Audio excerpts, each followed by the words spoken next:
Okay, here we go. Suck it in. That's not original either. Okay, the starting sequence on the 220 SE is a little more simple than that 180D, but it's still kind of funky. First off, you're going to turn the key on, and you notice if I turn the key, nothing happens here. The start switch is actually a button. Those of you who've been around real old cars know that that wasn't all that uncommon back in the 30s, 40s, and 50s. So we'll just take and lightly touch the button here. Look at that little sweetheart run. One of the things I really enjoy about driving this car, it has enough power and enough performance to stay up with modern freeway traffic. And that's really something for a 1959 car. It also handles and rides well. Once again, I wish you could actually sit in this car and feel the ride while I'm driving it. This also has a 4-speed. They call it a 4-speed on the tree, meaning on the column here. Pull it back. If I pull it all the way back until I hear that little click and put it up, that's reverse. But if I just pull it back to the first detent and then up, that puts it in first gear. Reach down, same type of emergency brake, pull back, twist, and release. And now I can start to ease out the clutch. I'm gonna open the wind wing here because, you know, these cars have wind wings. That's cool. We're getting a little fog on the windshield here. So look at that old wood dash. I haven't even refinished the dash. So this car is pretty much all original, including all the interior, except it has been repainted once in the original color. And I acquired this car from the original owner about 10 years ago. Now I've warmed up the engine, so we'll do a little power pull out here if we can and get out into this traffic. And you can see the difference between this car and the 180. Okay, here we go.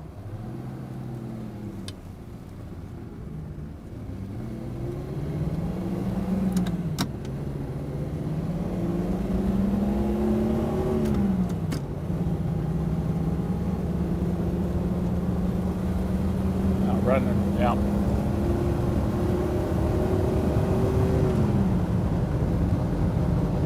Little stutter there. I have to admit I don't drive this car as much as I should, but once it warms up, it also has power brakes. And after driving the 180, where you have to really reef on the brakes, you get in this 220, and with these power assist brakes, it can be a little jerky.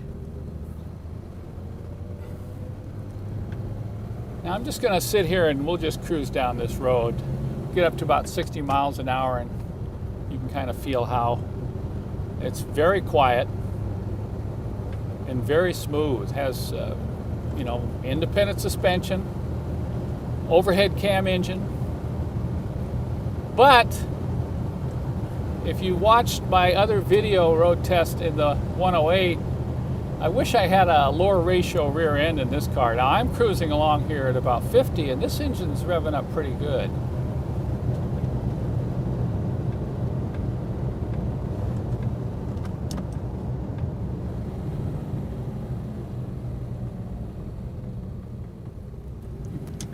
Probably noticed that the 180D looks very similar to this 220 SE.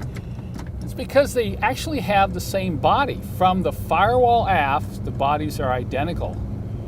But when they decided to install a 6-cylinder gas engine, they elongated the nose, longer fenders, longer hood, and of course, when they built the S-Class, they put a lot extra chrome and some other fancy stuff on it. So the basic body is the same, but the front end is totally different on this big S-Class sedan. This was kind of the beginning era of the S-Class as we know it today.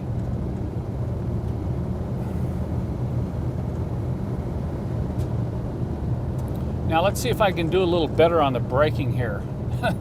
Now that I remember I'm in the 220. And this thing will stop pretty well compared to the 180D.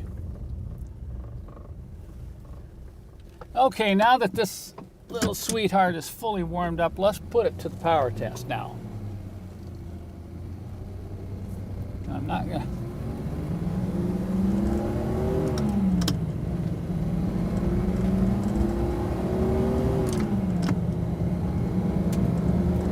you can see I'm already at 50. She'll go right up to 90 miles an hour. So this is no slouch of a car to drive today's traffic.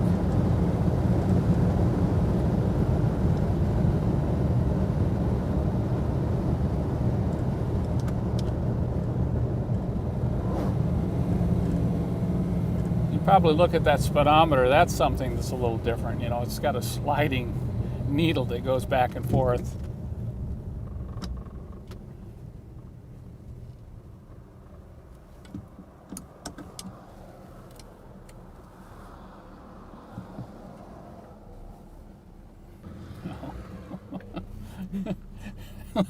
Let's hurry up and wait.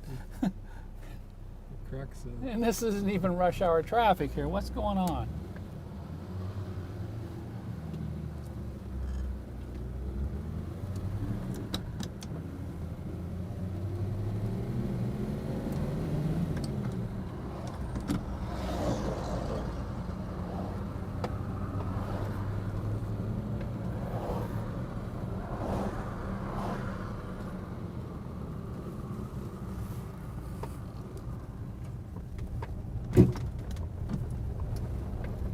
Sorry about that. Well, we're back at the farm. I hope you enjoyed a little excursion in this 220 SE. By the way, this is a very rare car. They made quite a number of these with carbureted engines, but fewer than 2,000 of these were built as sedans with a fuel-injected engine. And to turn this one off, you just reach down and turn the key off and pull it out.